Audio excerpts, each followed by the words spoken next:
Hello and welcome to what I'm sure will be an inspiring and aspirational panel. It's about the new wave in regional journalism, and new waves are generally associated with a break in the traditional way of doing things and gives birth to new and unconventional ideas, and generally can follow periods of upheaval and disruption. It made me think of the 70s and 80s when punk rock came along. It totally disrupted the music scene at the time, and then what followed was the new wave, which was still innovative but way more accessible. So Australian regional media has certainly had a big period of disruption in recent years, and we're all too familiar with that. It's left untold communities without any source of local news, stories and accountability. But in good news, there have been some really bold and courageous people who have got behind regrowing media services in regional areas. Some of those are innovative, some not so much, but are they sustainable? And that's the question. And I want to explore that today with this panel.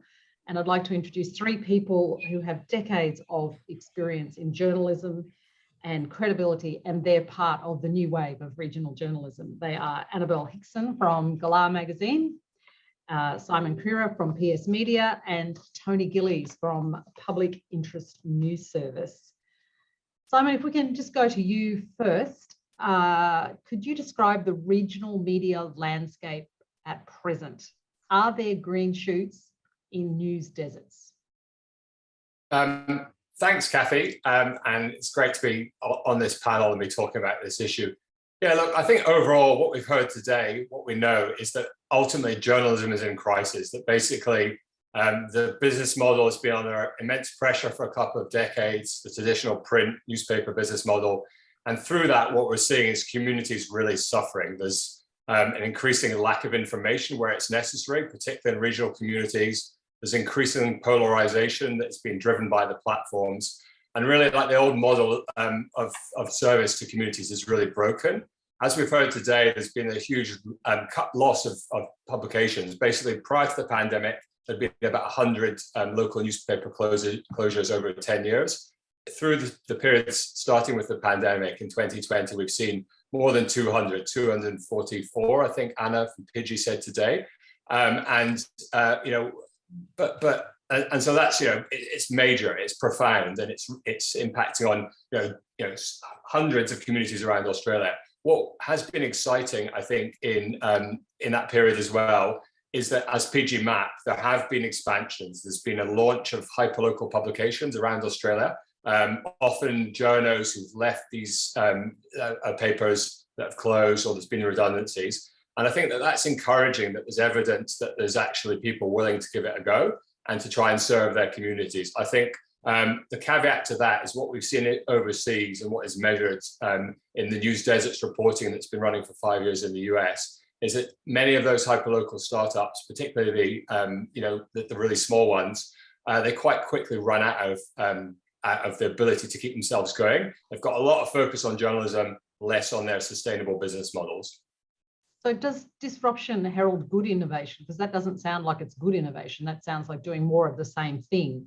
Or does it need assistance to become sustainable innovation? Yeah, I mean, I think the pandemic, it's been an existential shock for everyone, right? And I think that therefore, the emergence of these hyperlocal publishers shows that disruption equals innovation. People have, they've lost local news, and some people have tried to come in and solve that. So I think that is very encouraging. But I think that the realities are that the market forces that have placed great threat on the provision of public interest journalism, they're not gone away. And the digital advertising that's dominated by the big players is still like this big problem for sustainability. So I think, the worry is that as we go back into a kind of new normal, that basically, that same issues that made the previous decade a real challenge for publishers will also be there. And they're going to still have to fight for attention.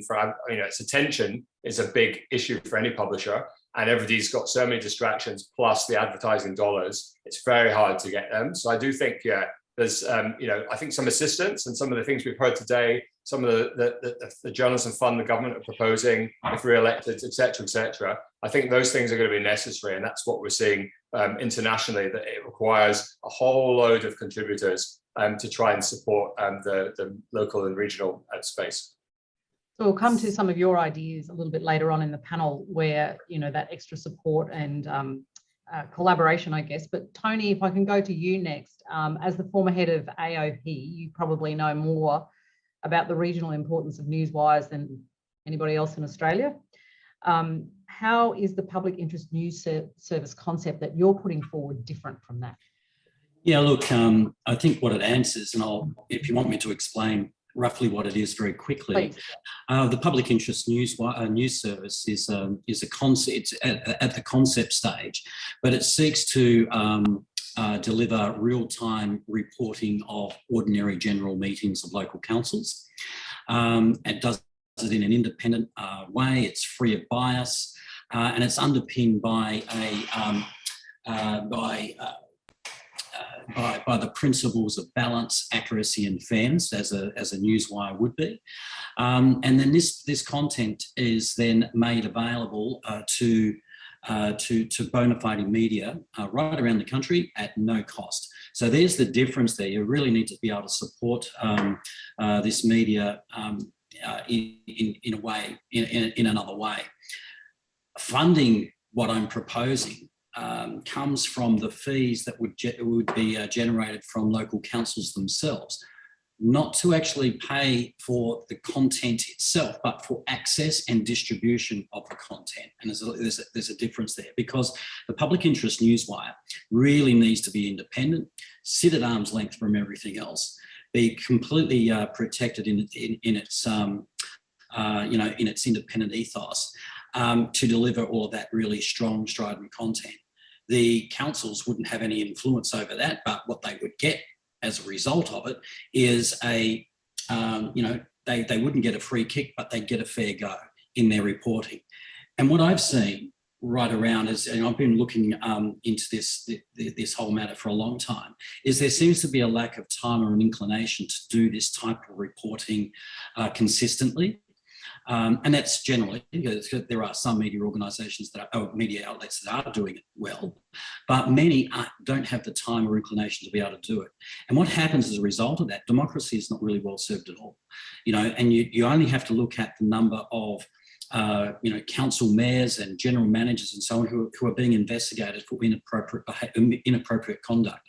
So there seems to be this lack of scrutiny on some public institutions at that critical time, and therefore a lot of stuff happens under the cover of darkness. That's why this stuff's important. And councils themselves, the ones I've spoken to many, they see the value in this. They need to get, and they're obligated to get, news of their activities out there to the communities. Well, some of them have started their own service. Correct, yeah, but they, and it's interesting, even those people or even those councils recognise the poor optics of that. You need something independent, and if in the absence of media being able to do it itself, we sort of need to step in here, and really that's what's behind the public interest news service.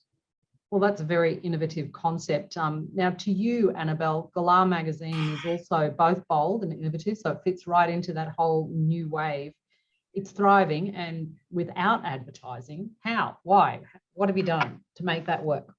Well, Cathie, it's very nice to hear you use the words bold and innovative, because I've heard a lot of other words to describe starting a print magazine with no ads in 2021. I mean, people just thought I was bonkers. They said I was crazy. The magazine was doomed. This is absolutely impossible. But I mean, I wasn't sure whether it would be possible, but I had a hunch, and I think I was able to do it because before I decided to print anything, I had an existing audience on social media, and it was through that people were telling me that they wanted sort of a new publication for regional Australia, something that sat in between news and the lifestyle, a new thing. And so I knew there were people interested, and I also knew that they really loved print. I mean, I love print. I love reading something that doesn't need a pen. I love lying in bath without fear of electrocution, you know, and there were other people who I knew felt the same, but whether they were going to actually put their money where their mouth was, that was going to be a different question. So I kind of put together the first issue of this print magazine. And then before I did anything else, I launched pre-orders. So I sort of worked out retrospectively how much it was going to cost me. And I sort of figured if I could sell 3,000 copies at $30, so a really high cover price for, you know, most magazines, that I'd be able to pay pretty much all my costs for that one. And I did it. So by the time I printed, there was actually no risk. So I didn't think I was crazy at all. I mean, what I was fearful that I wasn't going to deliver a product that met, you know, expectations, but that I seem to have passed the test on that. And Galah's thriving. We're working on issue 5 now, and we've increased our print run. You know, we've increased our revenue. All these trends of downward revenue and downward print runs, it's sort of not applicable to us at the moment. I mean, I hear so many people talking about how difficult the transition is from print to digital, but in a way, I kind of went about it completely the opposite. I went from digital to print. So there we go. So you realised that there was a demand there that was being unmet, and you discovered that through social media platforms, through your social media presence. Definitely. And you built it, and they came pretty much. Yeah, that's it. I feel like I almost put a flag in the sand and said, right, here is this space for people who are interested in regional Australia, for people who think regional Australia is exciting. I'm pretty sure you're out there. You know, will you come? And they've come. Simon, now to you. Audience interaction and engagement on social platforms was important for BuzzFeed when you were there. So what will that interaction look like with your PS media model for startup newsrooms? So you can explain the model there if you like, and how that would work. So this is the PS media business model. It's local, it's collaborative euros. And really the concept of what we're trying to do first and foremost is about building trust with the communities that we serve. And for us, that's about starting with listening. So what we're seeing, this is really, to answer your question, Cathie, around our audience interaction, our engagement approach, is really first and foremost about listening to communities. And what we've seen internationally is that increasingly successful journalism startups are basically building their businesses around a community-first approach. So what we seek to do is fundamentally, first of all, understand intensely the information needs of that community, the one we seek to serve, and then work with them basically to solve those problems by co-creating a platform for change. So the idea is that this is hyper-local and relevant to you, and that's where it's local, and that you're really involved and included in this process, and that gives you a sense of belonging to this thing, and also a sense of power because you can see your voice and you can see your stories told. It's very collaborative, so we want to collaborate and do a thing called. Well, Simon, you just froze there for a moment. Doing the journalism, but the community are really going to, be very involved in, in participating and sharing their insights. And the idea at scale, as we grow this out into communities that want it, is this creates an ecosystem where this collaborative approach really works. It's a kind of feedback loop where we're learning about the approaches that are serving community best, and we can share that with communities around Australia. And the final piece is that it's yours. We're going to put this in the hands of our communities. We're going to ask them to build it with us. So what we want to do is have them.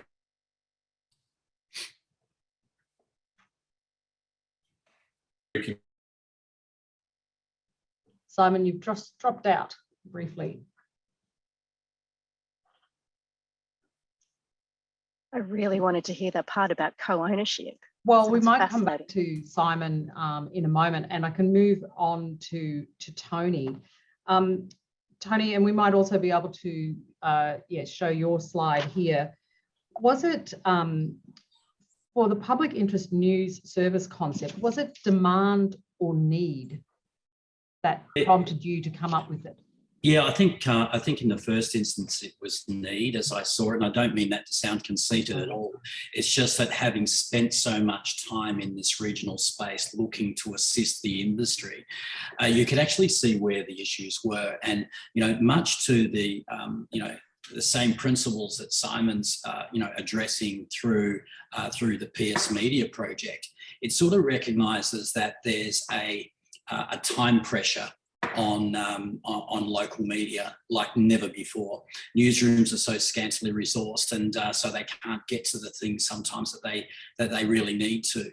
So addressing that part and addressing this lack of scrutiny over public institutions, I think actually served the need, or saw where the gap was. Subsequent to that, then it's really then been about, okay, well let's see what the parties think about all of this, the parties involved here.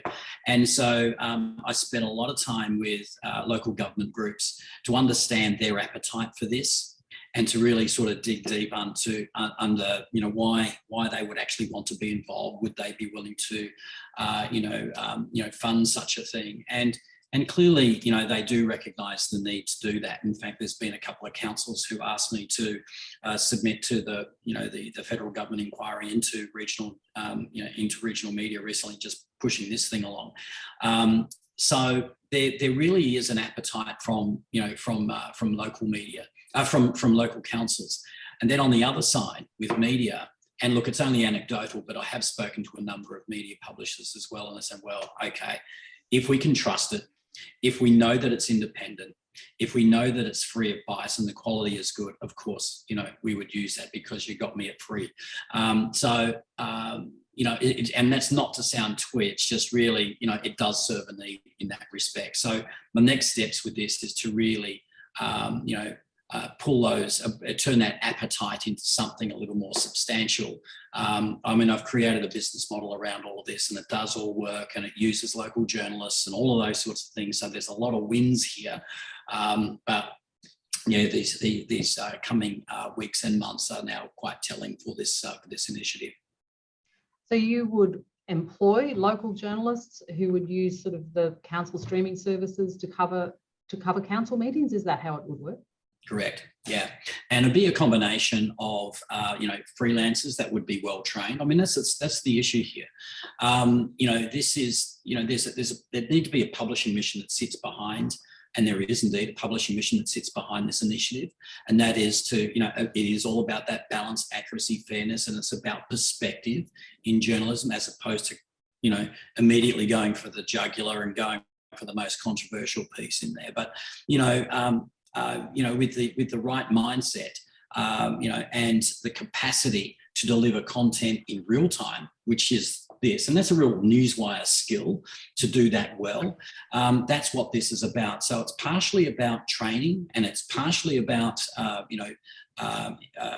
employing local journalists, and of course we'll have our own reporters and editors as well pushing this content out there. So that's the other important piece. Just returning now to you, Simon, because we lost you there for a moment, and you were about to tell us about how the co-ownership model would work in the community, that it would belong to the community, and that's how it would work. Can you expand on that for us, please? Yeah, the idea here is that what we're seeing internationally, that trends that are working well, and here in Australia too, is the growth of businesses where a key part of their revenue stream is subscription, or sometimes membership, which is kind of deeper than subscription. And membership is certainly more about belonging. Subscription is still pretty transactional. You're not getting too much out apart from access to a particular thing. We want, and our value proposition is really about, we believe fundamentally there should be no paywall, that this news that we provide should be freely accessible to everyone.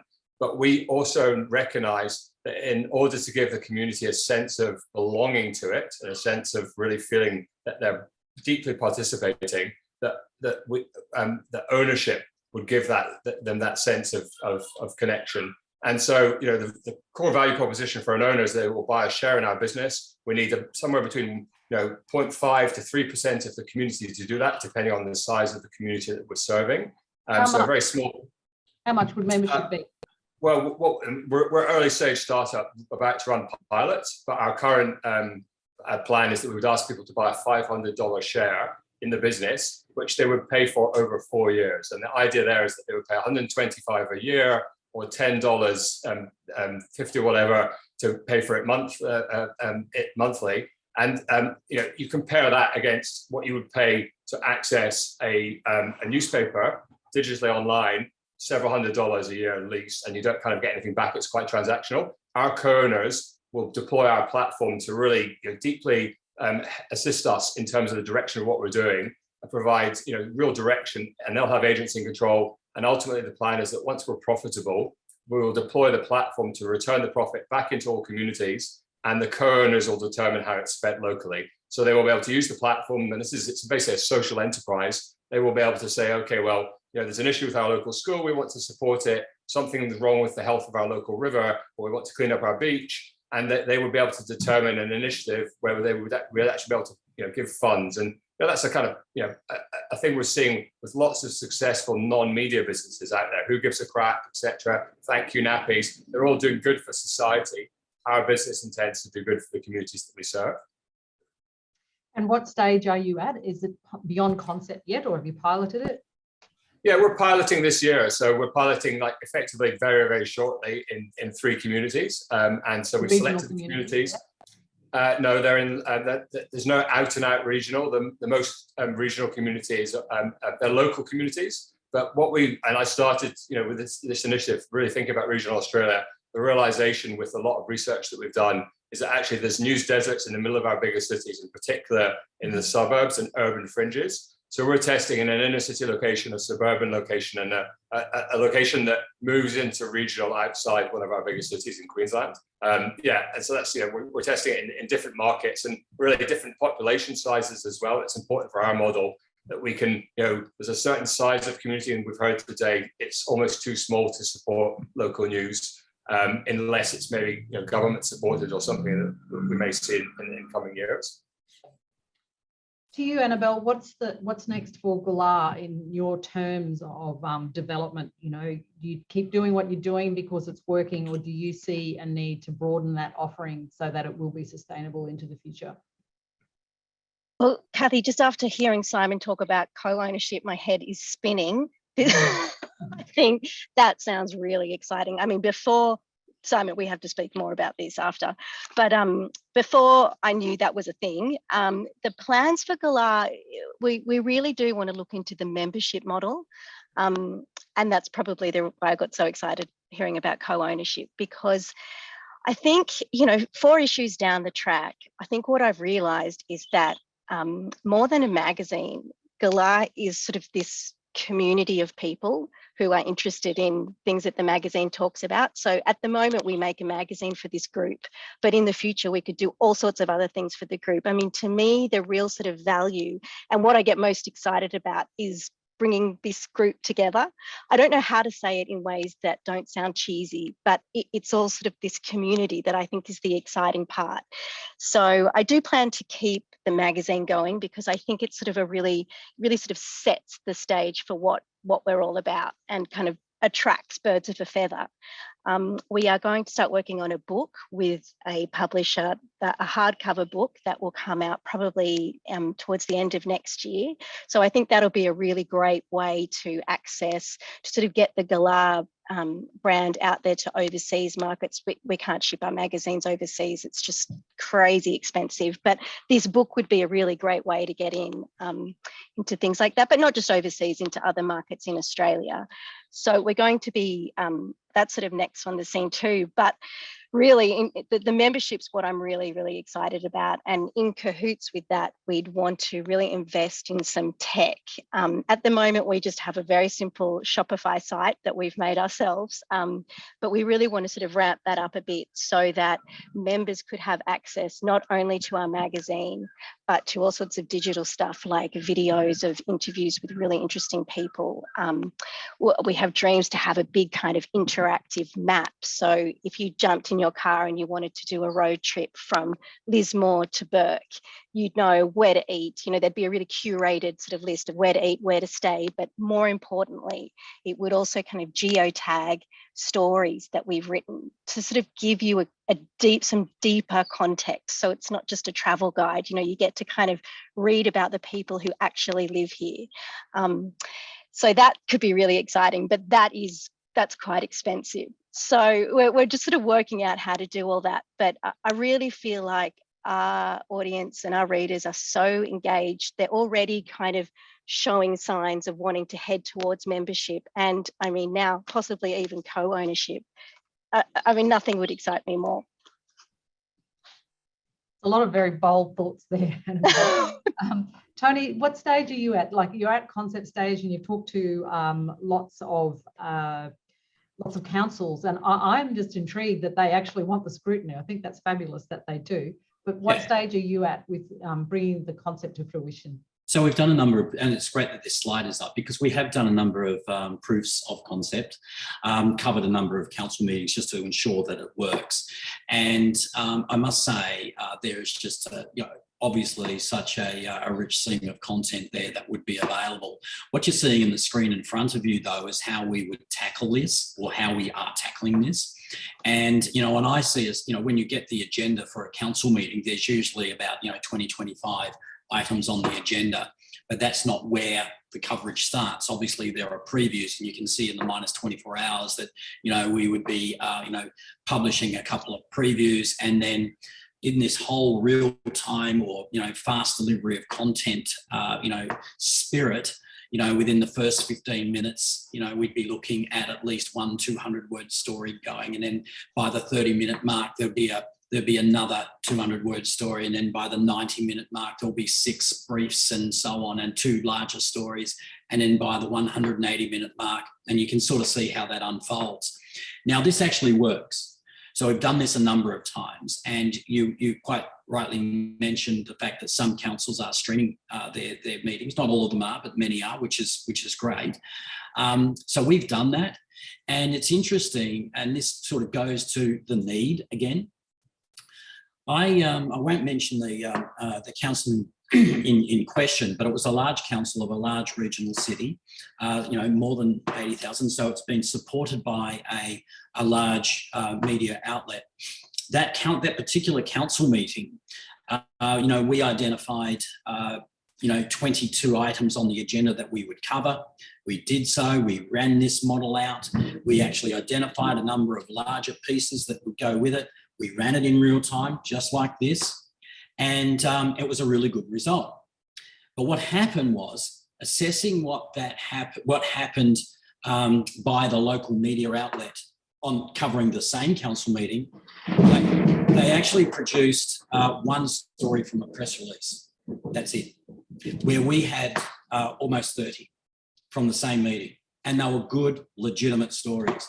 So that to me illustrates that there is that need, I think, and they were good stories, by the way. So where we're at next is a roadshow around the councils to try to bring them on board, turn that interest into something more substantive, and then at the same time try to get some MOUs from numerous media outlets.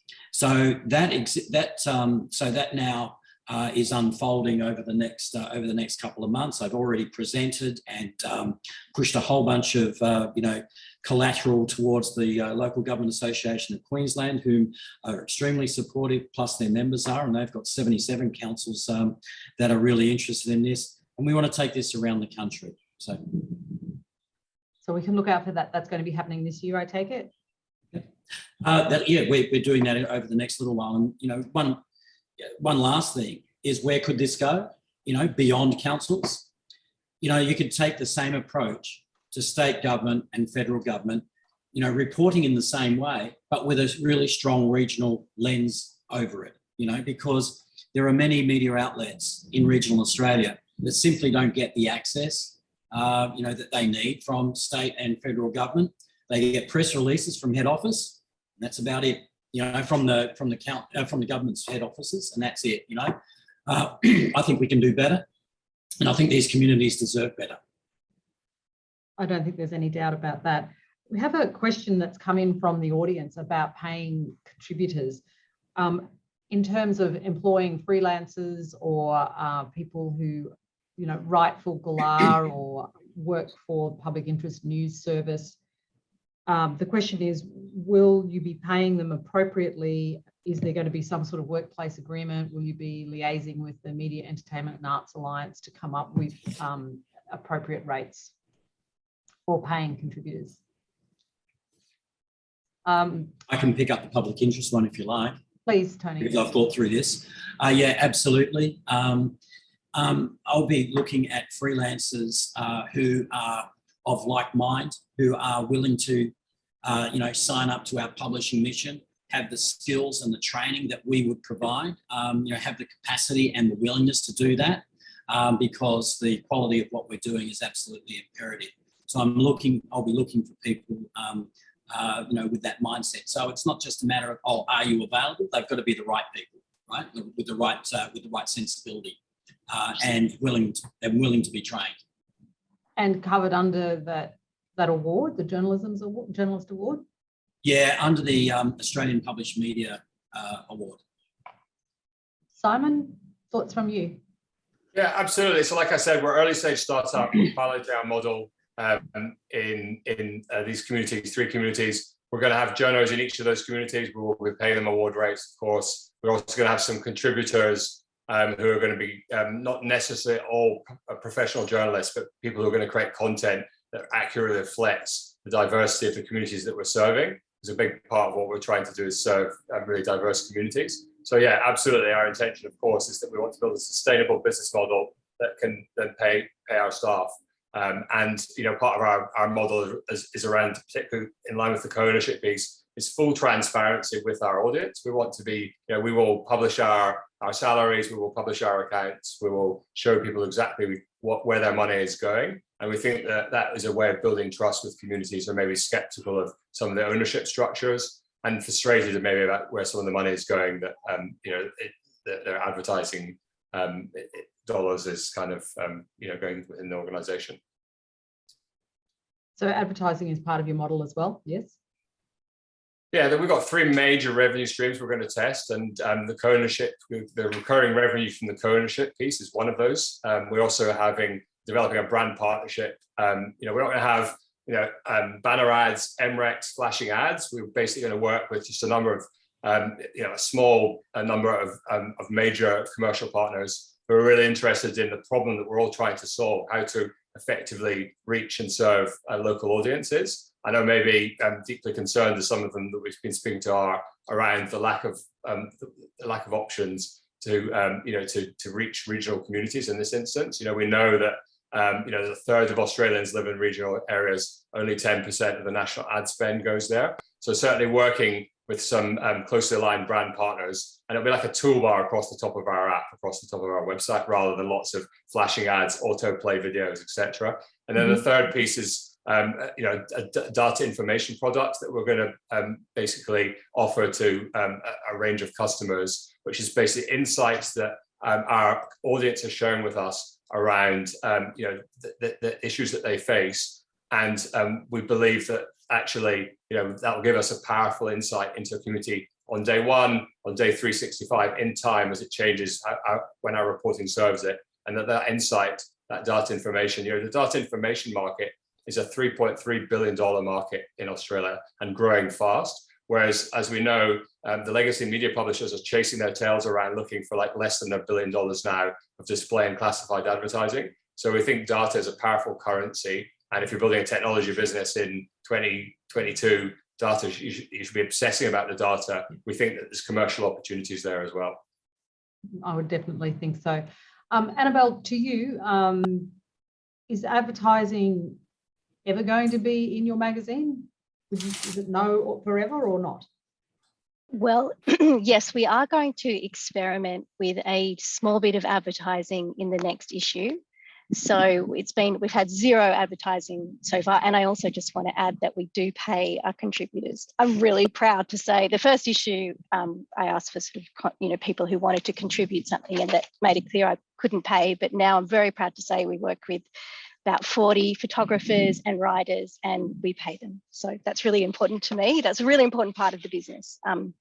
So back to advertising, we're going to just dabble in it. We're going to dip our toes in the water, and we are, are you still there? Can you hear me? We're all still here, yes. Oh, yes. Great. Sorry, something changed.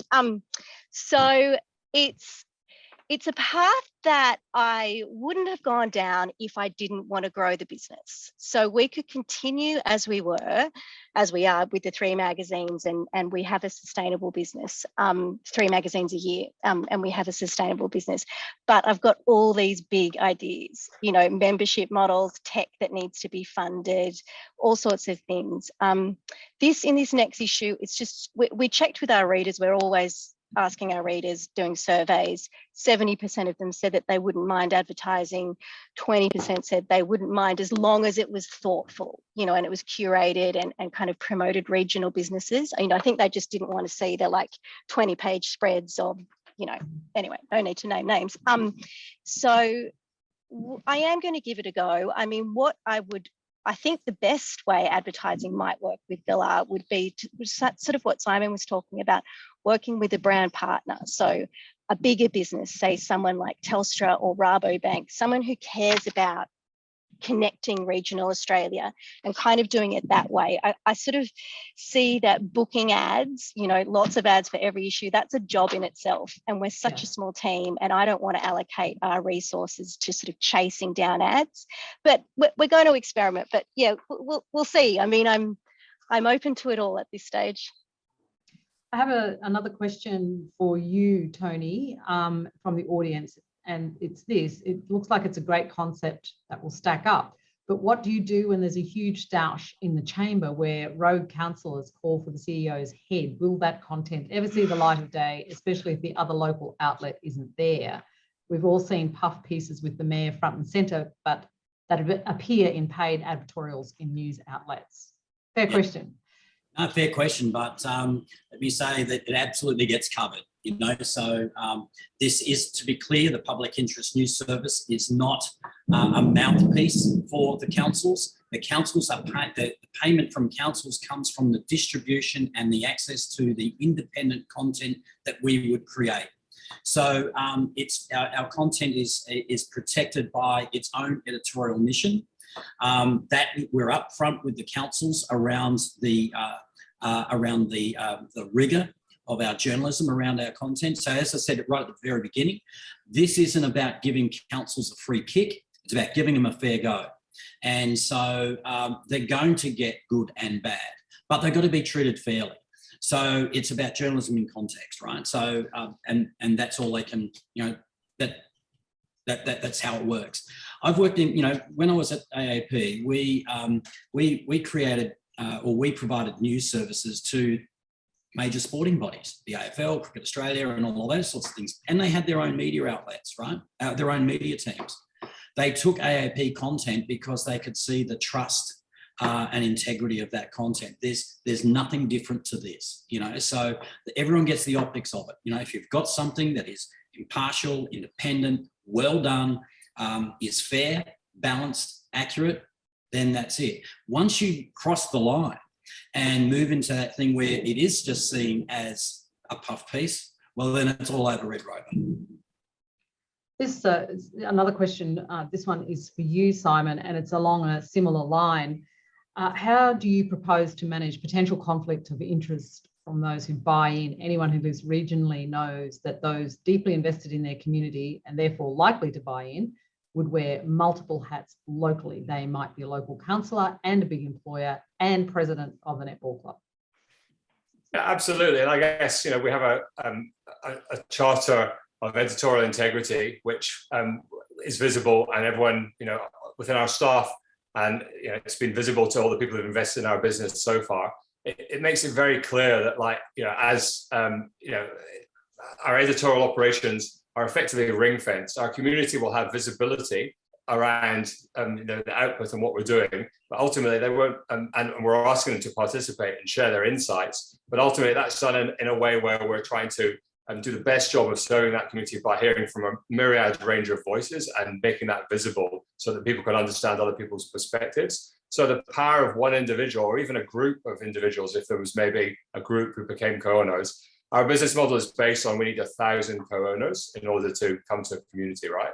And so we think that actually that basically means that however powerful an individual might be within the community, they're not going to necessarily be able to do anything. And also, they're not buying, although they're paying for the masthead and they're going to have ownership of it locally, they're effectively buying, we have an entity that all the co-owners around Australia, we're not going to have cooperative structure, we're not going to have lots and lots of these structures. They're all going to buy into this one entity, PS Media, the local company. And therefore their ability to control it, it's very ring-fenced.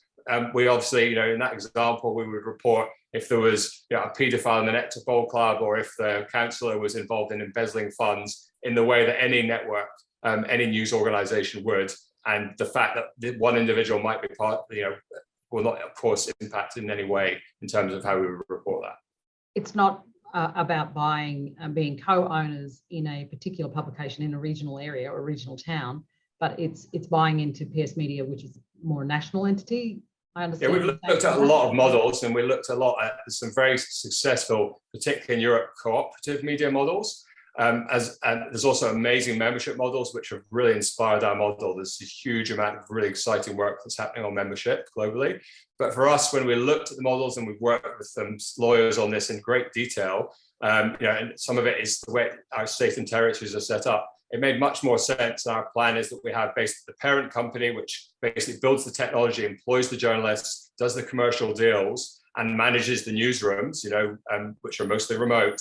And then the co-owners buy in into the local company, which is ultimately the vehicle where the co-ownership revenues come in and where the profit goes back into. And there's an agreement whereby they are, so it's kind of like, not influencing the parent company, but it gives it that company is where the profit distribution happens when we reach profitability in the future as well. So we thought hard about the mechanics of that. And being a co-owner doesn't necessarily equate to being like a major shareholder.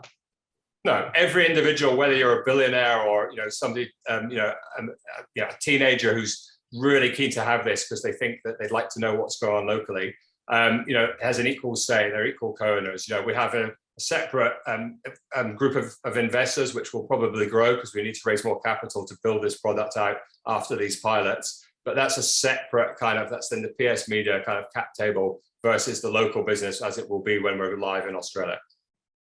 A question for you, Annabelle. Well, two questions actually from the audience. What's the gender skew for the Galah readership? And you may or may not want to answer this. How many subscribers do you have? Oh, no, I'd love to answer all of this. Okay, so gender skew, it's about 90% female, 10% male, but according to extensive surveys, it's sort of on average 5 sets of eyeballs see each mag, and just anecdotal messages coming in. Oh, my husband's read it, he's loved it. I mean, we are very intentional about making this magazine not just for the female audience. So I hope over time, it definitely sort of looks like a lifestyle magazine from, for all intents and purposes, but I think over time, as people get to know it, more men will be interested in reading it, because a good story is a good story. We're not doing beauty products or fashion. It's definitely more about the culture and creative and things like that. So that's interesting to everyone. Now, subscribers, it's really interesting. So our first print runs for 1, 2, and 3 were 8,000. We sold out of those completely. Our print run for issue 4 was 12,000. We haven't completely sold out of that yet, but we're looking really good. And then proportionally, I think it's about 40% are subscribers, about 50% are sales either directly through us, through our website, or with our kind of branch of stockists. So we have sort of created our own distribution network, really, with, every regional town has a beautiful shop that sells, books and homewares. Not every regional town, lots of regional towns do. Yeah. Many, thank you. And so we thought, well, this would be a really good place for Galah to be sold. And so we've sort of got over 100 stockists through that. And then the remaining 10% is sold through news agencies. And I don't like the news agency model. I think it really irks me that any unsold magazines are thrown in the bin and they go to landfill. And it's just standard. It's heartbreaking. And so you pay for, every issue, every copy to be distributed, but you only get paid on copies that are sold. It's just the model. It's the model that exists. But the news agency, it's too expensive to send the magazines back. So they just end up in landfill. And it's, 2022, and I just don't think that is a sort of business that I want to have. So hopefully we can just phase out the news agency as we go on. And yeah, I think we're in pretty good stead at the moment. It sounds like it. And the person who asked the question also agrees. This is a question for Simon. And I'm conscious that we have about another 10 or 15 minutes left in this session. So if anyone does have questions, I encourage you to get them in so that we can ask our panelists. Simon, have you started the pilots already, or are you about to start the pilots? And if so, do you have results? So the physical reporter on the ground in the community, no, we have not started. We had plans to be started by now, and then a little thing called Omicron came along, which rather impacted on our ability to get our ads up and get started. But no, that's imminent and will be happening in the first half of this year. We've had hundreds of conversations with people in the communities that we're going into, and we've been building. Our model is really about listening to start with to the community.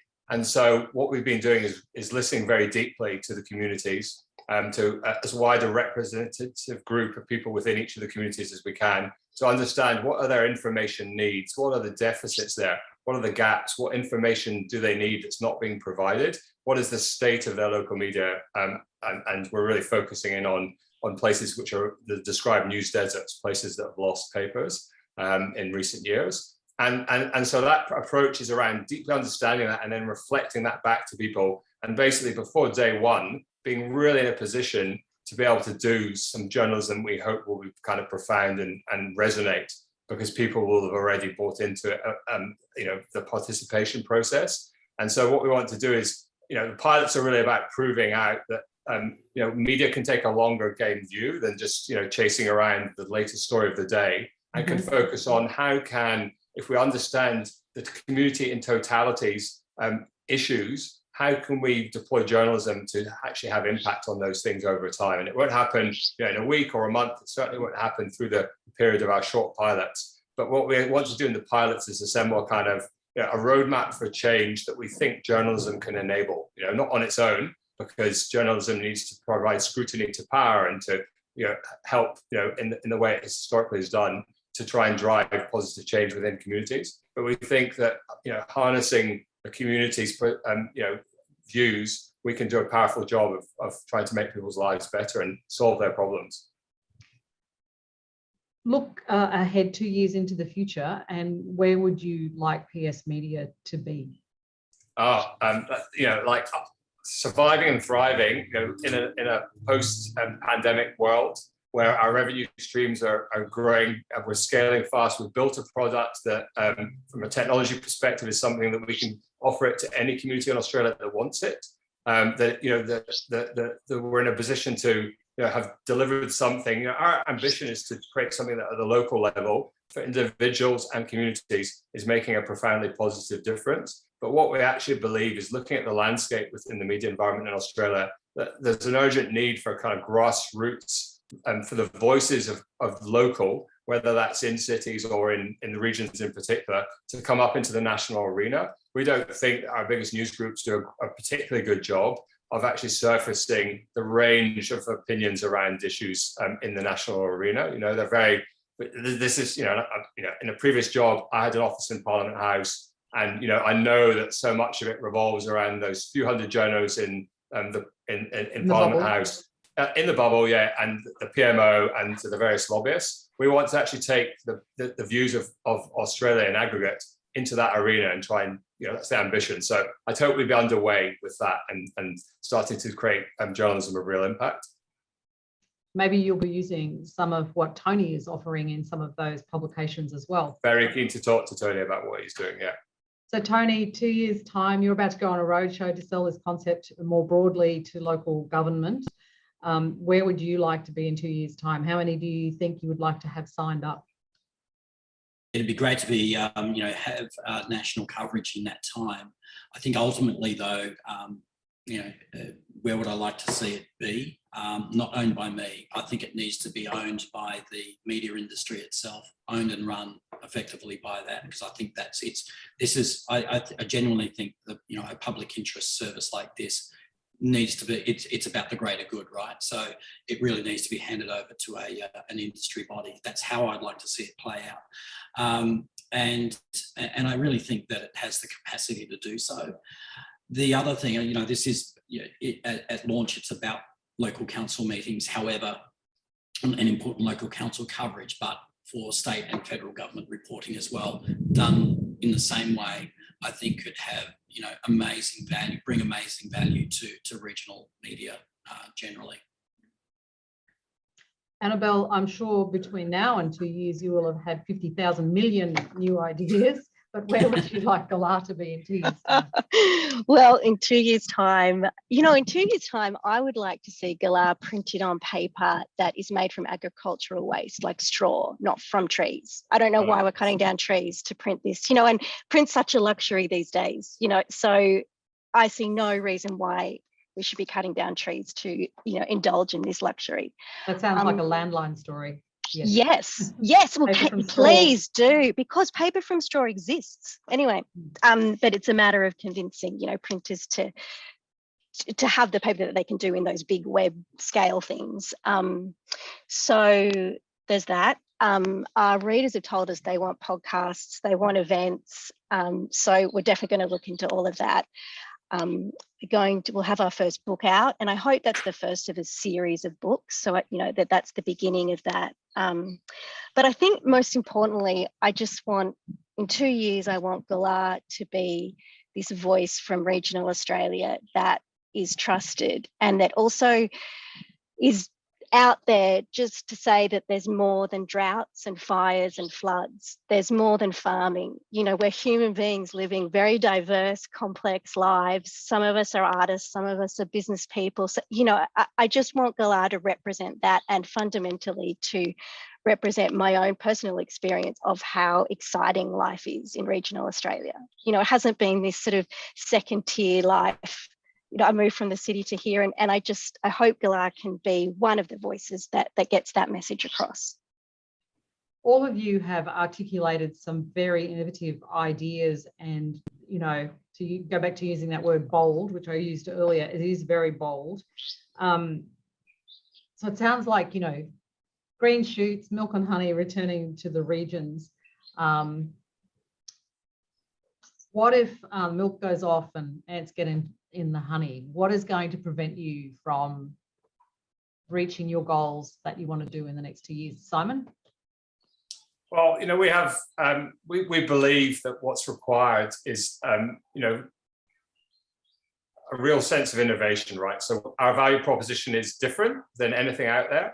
And therefore we need it to resonate. We need people to get it. We need people to actually, you know, we have seen some very encouraging signs from research that we've been doing that there actually is a great interest in different models of participation, of ownership, but we need that to resonate.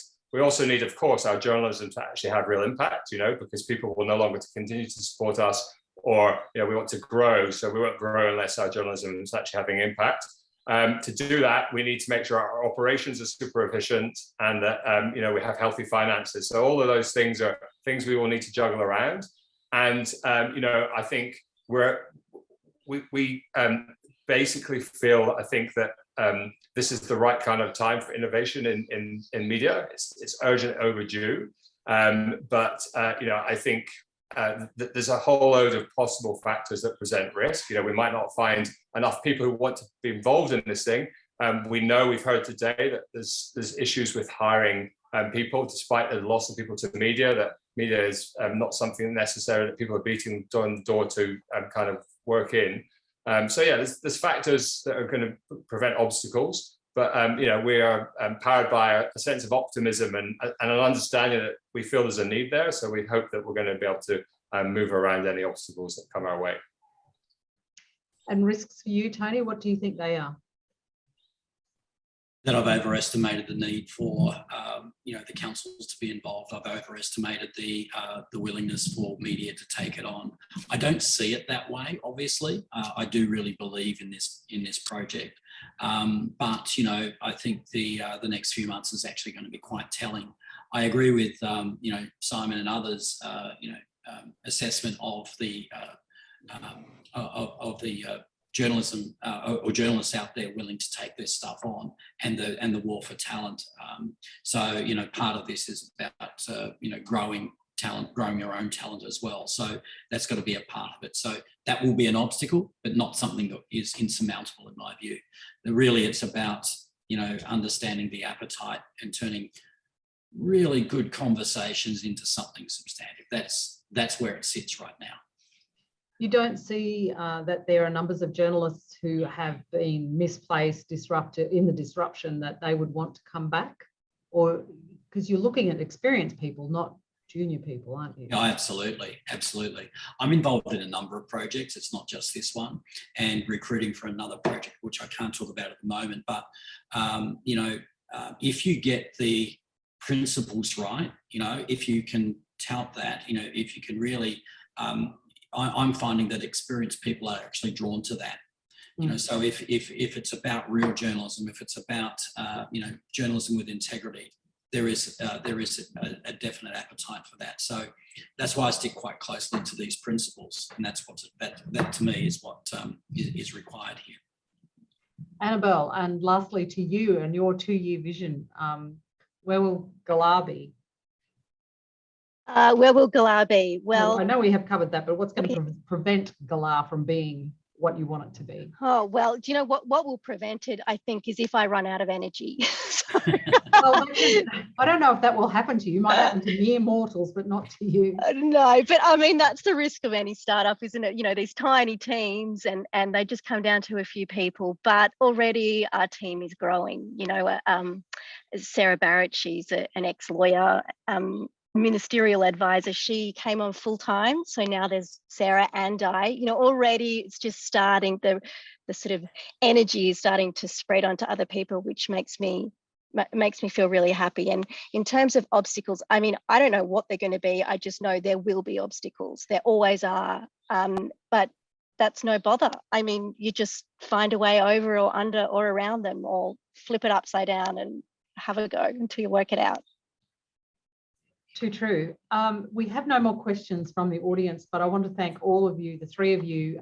You are, make the rest of us mere mortals feel quite inadequate. You have amazing ideas, and I wish you all the very best in writing and creating many more new waves in regional journalism. So thank you, Annabelle Hickson from Galah, Simon Crerar from PS Media, and Tony Gillies from Public Interest Newsroom Service. Thank you. Thanks, Cathie. Thanks, Cathie. And thanks to everyone. Thank you for the opportunity. Thanks, guys.